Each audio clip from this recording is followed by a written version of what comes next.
So this appears to be a very popular, once was a very, very popular shopping area. It looks like it was probably a very, very trendy area.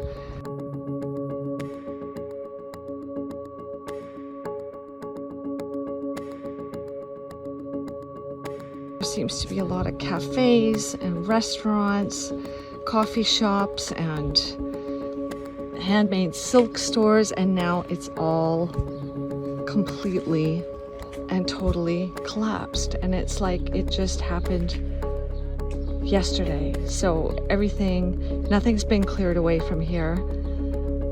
All the buildings are collapsed on both sides of the street.